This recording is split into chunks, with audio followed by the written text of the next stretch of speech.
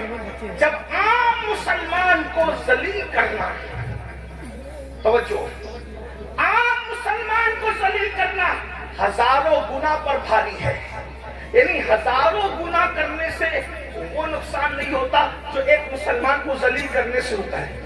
جب ایک عام مسلمان کو ذلیل کرنا اتنا برا ہے تو جو اپنے ماں باپ کو ذلیل کرتے ہیں،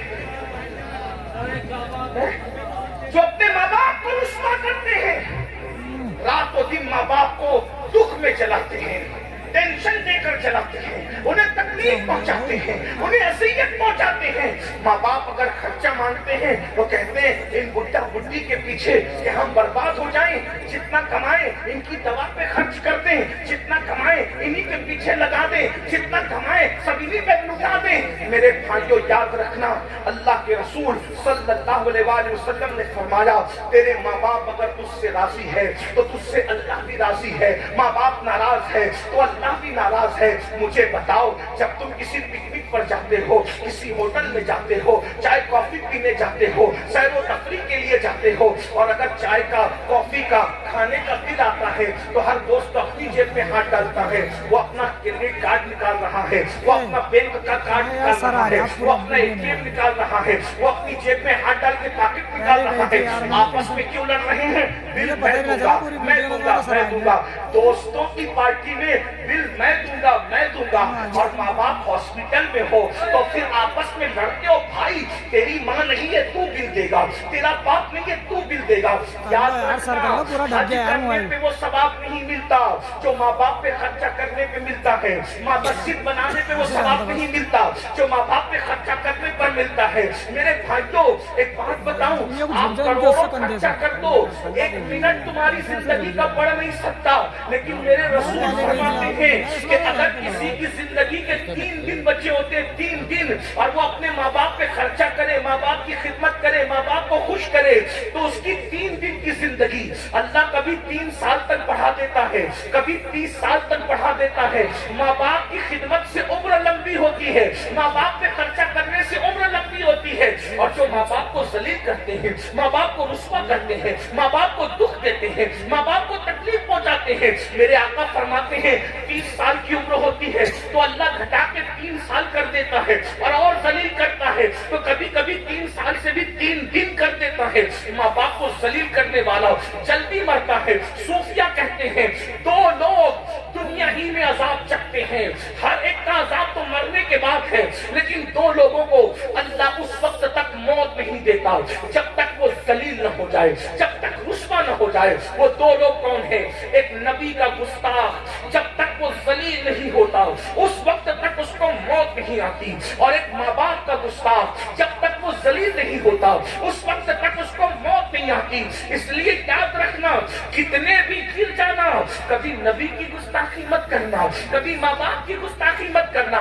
فرمایا گیا ماں باپ کے گستاخ اور ماں باپ کے بے ادبوں کو مرتے وقت ان کی زبان پہ کلمہ بھی نہیں آتا۔ میرے بھائیوں، ہم لوگ ہزاروں کی تعداد میں جلسہ سننے جمع ہوتے ہیں، مگر افسوس ہے آج ہمارے بوڑھے ماں باپ ہمارے گھروں میں رو رہے ہیں، ماں باپ رسوائیوں کے بہانے پر ہے، ماں باپوں سے جو ہے وہ اللہ اکبر مشورہ دینے کا حق چھین لیا گیا ہے، ماں باپ کو جو پیار دینا چاہیے تھا وہ پیار نہیں دے رہے ہیں۔ لوگ کہتے ہیں مولانا ہم تو خدمت کرتے ہیں، یاد رکھنا میرے بھائی، روٹی کپڑا اور مکان لوگ تو کام والی عورتوں کو بھی دے دیتے ہیں، روٹی کپڑا مکان دینے کی بات نہیں ہے میرے بھائی، روٹی تو لوگ کتوں کو بھی دے دیتے ہیں۔ یاد رکھنا روٹی دینے کا مسئلہ نہیں ہے، اسلام میں ماں باپ کی خدمت کا مطلب یہ ہے کہ کم سے کم ان کو بادشاہوں کی طرح رکھو، کم سے کم، اور اپنے آپ کو ان کا غلام تصور کرو۔ اللہ اللہ، جس اعلیٰ حضرت کے پڑوس میں رہتے ہو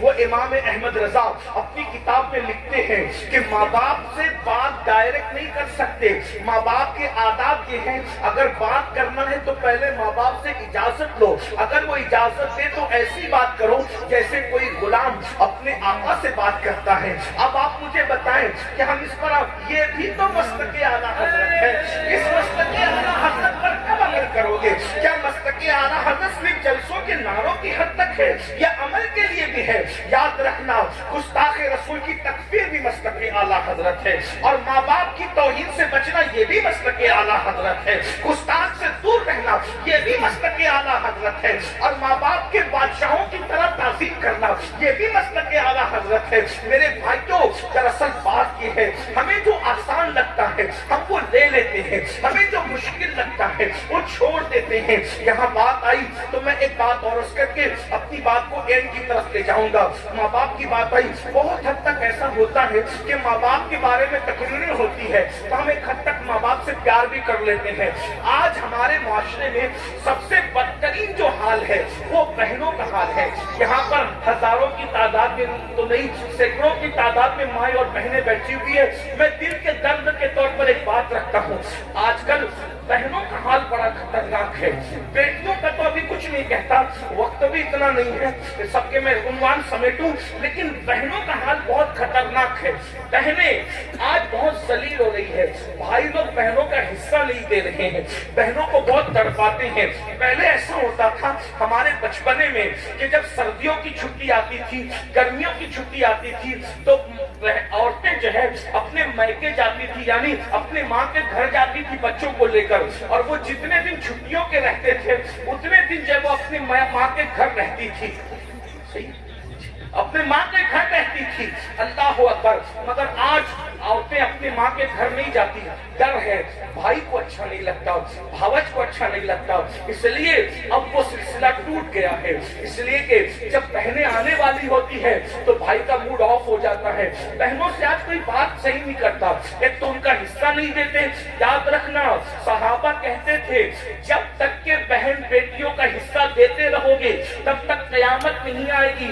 جب بہن بیٹیوں کا حصہ دینا بند کر دو گے تو قیامت کا انتظار کرو. یہ ظالم حکمراں قیامت کی نشانیوں میں سے ایک نشانی ہے. یہ بربادیاں قیامت کی نشانیوں میں سے ایک نشانی ہے. یہ تمہارے گھروں پہ بلڈوزر چلنا قیامت کی نشانیوں میں سے ایک نشانی ہے. بہن بیٹیوں کا حصہ دے دو, یہ تباہی نہیں آئے گی, یہ بربادی نہیں آئے گی. رشتوں کا خیال کرو, یہ بربادی اور تباہی نہیں آئے گی. میرے بھائیوں, آؤ ایک بہن کی عزت کس طرح کی جاتی ہے ذرا اس کو سن لیجئے تاکہ ہم سیکھ لیں بہن کا مرتبہ کیا ہے.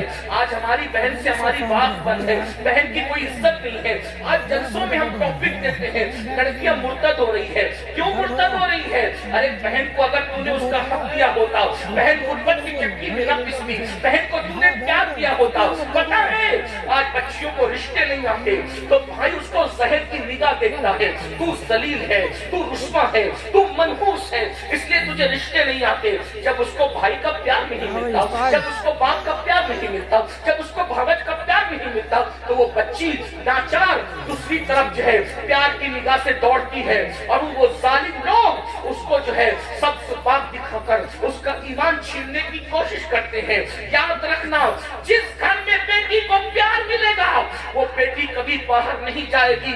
آج گھروں میں وہ پیار کا ماحول نہیں ہے. میں آپ کو بتاؤں رسول اللہ نے بہن سے کیسا پیار کیا. کھانے سے پہلے نمک چکھنے کی سنت یاد ہے, مسواک کرنے کی سنت یاد ہے, بکری کا گوشت کھانا سنت ہے, کھانے سے پہلے میٹھا کھانا سنت. یہ ساری سنتیں جو تمہیں نفس پر آسان لگتی وہ یاد ہے. بہن پہ سب کچھ قربان کر دینا یہ بھی تو سنت ہے. سبحان اللہ سبحان اللہ. حضور نے کیسے پیار کیا بہن سے وہ دیکھو. فتح مکہ کا دن ہے, ویسے حضور علیہ السلام کی کوئی صحیح اور حقیقی بہن نہ تھی. بہنیں تھی تو چچازاد بہنیں تھی یا رضائی بہنیں تھی. اب بتاؤ چچازاد بہن اور رضائی بہن سے کیوں پیار کیا وہ سن لو.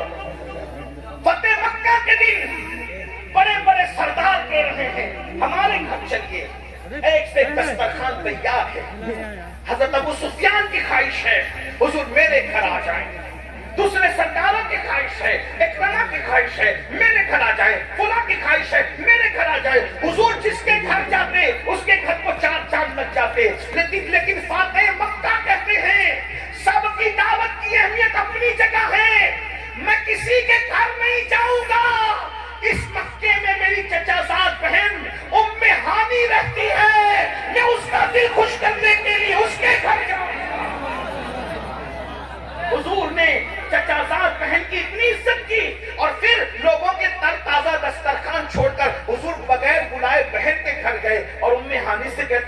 ہانی گھر میں کچھ کھانے کو ہے؟ ہانی کہتی یا رسول اللہ میں تو غریب ہوں، میرے گھر میں باسی سوکھی روٹی پڑی ہوئی ہے، اگر چاہیں تو وہی کھا لیں۔ حضور نے بہن کا دل خوش کرنے کے لیے، سوچو، حضور نے بہن کا دل خوش کرنے کے لیے سوکھی روٹی کے ٹکڑے چبانے شروع کیے تو حضور کے ماتھے پہ پسینہ آنے لگا۔ یہ بہن کی عزت ہے۔ آج بہن سے اپنے تعلقات اچھے نہیں، ہر سال عمرے کو جا رہے ہو، رد کر دیا جائے گا میرے بھائی عمرہ بہت معافی کے ساتھ۔ ہر سال حج کر رہے ہو، تمہارے منہ پہ مار دیا جائے گا۔ مسجدیں بنا رہے ہو، جہنم میں کچل دیے جاؤ گے اگر تم نے اپنی بہنوں کو خوش نہیں کیا، اگر تم نے اپنے بھائیوں کو خوش نہیں کیا۔ ارے بہن تو اتنی قیمتی ہوتی ہے کہ بہن کی وجہ سے اس کے سسرالی رشتوں سے حضور نے کتنا پیار کیا۔ جب حنین فتح ہوا، حنین کی فتح ہوئی، مسئلہ تو یہ کہ حضور کی سیرت نہیں پڑھی ہم نے، ہر ننگے دھڑنگے پیروں کی سیرت ہم نے گڑ گڑ کے بیان کی، لیکن جس کی سیرت کو خدا بیان کرتا ہے اس کی سیرت سے ہم دور ہو۔ ہمارا تو پورا فوکس صرف کرامتوں پر ہے، سیرتوں پر ہمارا فوکس ہے۔ بتائیے، برا مت ماننا، اللہ کے رسول صلی اللہ علیہ وآلہ وسلم حنین کی جنگ میں مال غنیمت ہاتھ آیا، بہت مال ہاتھ آیا۔ بہن تو پھر بہن ہے، بہن حق جب پیار کرتی بھائی سے۔ اتنے میں صحابہ کے پاس ایک عورت آئی اور وہ عورت آ کر بوڑھی تھی، وہ آ کے کہتی کدھر ہے تمہارا پیغمبر، میں اس سے بات کرنا چاہتی ہوں۔ صحابہ نے کہا تم ایسے کیسے کہہ سکتی ہو، اس طرح ہم اپنے نبی کے بارے میں جملے نہیں سن سکتے، کدھر ہے تمہارا پیغمبر، بات کرنا چاہتی ہوں۔ تو اس عورت نے کہا ارے میں اس کی بہن ہوں، بہن میں اس سے بات کرنا چاہتی ہوں، بہن ہوں۔ صحابہ نے کہا ان کی تو کوئی بہن ہم نے نہیں سنا کبھی۔ کہا کہ ان سے کہو کہ جس حلیمہ سعدیہ کا دودھ پیا ہے اس حلیمہ کی بیٹی رضائی بہن شیمہ تم سے ملنے کے لیے آئی۔ مسلمانوں، بہن کی عزت تم کیا جانو، اپنی بیویوں کے کان بھرنے پر اپنی بہنوں سے بات بند کرنے والوں۔ میں اپنی ماں اور بہنوں سے کہتا ہوں اپنے شوہر کو اس کی جنت سے دور مت کرو۔ اگر تم نے شوہر کو اس کے بھائیوں سے دور کیا، اس کی بہنوں سے دور کیا، اس کے ماں باپ سے دور کیا، تو تم سے بڑا دشمن تمہارے شوہر کا کوئی نہیں ہے میری بہن، کیونکہ تو اپنے شوہر کو جنت سے دور کر رہی ہے۔ تمہیں چاہیے جس کا جو حق بنتا ہے وہ حق دے دو۔ تم اپنی بہنوں کا بھی حق دو اور شوہر کی بہنوں کا بھی حق دو، تم اپنے ماں باپ کا بھی حق دو اور اپنے شوہر کے ماں باپ کا بھی حق دو۔ معاشرہ خوبصورت اسی وقت تشکیل پائے گا، حق مانگنے کی بجائے بغیر مانگے لوگوں کا حق تقسیم کرتے رہو، معاشرہ خوبصورت ہوتا جائے گا۔ جب اللہ کے رسول نے سن لو، اللہ کے رسول نے جب شیمہ کا نام سنا، لوگ شیمہ بھی کہتے ہیں، شیمہ بھی کہتے ہیں، تلفظات کے اندر میں آپ کو جانا نہیں چاہتا، میں فقیر آدمی ہوں، جس تلفظ سے بھی آپ بولے ٹھیک ہے، بات پہنچ جائے، شیمہ بھی صحیح، شیمہ بھی صحیح، بہرحال زیادہ صحیح علماء نے فرمایا شیمہ ہے۔ شیمہ کا نام سنا، حضور اٹھ کر آئے اور اٹھ کر آ کر شیمہ کو دیکھا۔ 50 سال کے بعد پہلی بار ملاقات ہوئی تھی، بلکہ اور زیادہ عرصہ بیتا تھا، 50 سال کے بعد پہلی ملاقات دودھ پلانے والی ماں حلیمہ سعدیہ کی بیٹی سے ہوئی تھی، مگر جیسے سنا کہ یہ شیمہ ہے، حضور علیہ السلام نے اپنی چادر اپنی بہن کے لیے زمین پہ بچھا دی۔ حضور نے اپنی چادر اپنی بہن کے لیے بچھا دی، وہ مزمل و مدثر والی چادر حضور بہن کی عزت کرتے ہیں۔ دودھ پلانے والی ماں حلیمہ کی بیٹی رضائی بہن کی یہ عزت ہے۔ آج ہماری بہنوں کو ہم زہر کی نظر سے، زہریلی نظر سے، بہنیں گھروں پہ آتے ہوئے ڈرتی ہیں، بہنوں بھائیوں سے بات کرتے ہوئے ڈرتی ہے کہ ابھی ڈانٹ سن لیں گے۔ نہیں، ہم پیار دینے آئے، جو پیار نہیں دیتا رحمت للعالمین سے اس کا تعلق کیا ہے؟ حضور نے اپنی بہن کے لیے اپنی چادر بچھائی، اپنی بہنوں کو بلاؤ۔ ارے بہن کا سینہ اگر چیر کے کوئی دیکھ سکتا تھا تو بہنیں بتاتی کہ بہن بھائی سے کتنا پیار کرتی، بھائی بہن سے اتنا پیار نہیں کرتا، لیکن بہن اپنے بھائی سے بہت پیار کرتی۔ اللہ کے رسول نے اپنی رضائی بہن کے لیے چادر بچھائی، شیمہ بیٹھو، بٹھا دیا، شیمہ بیٹھ گئی۔ پھر حضور علیہ پہلے عزت دے کے بٹھایا، پھر شیمہ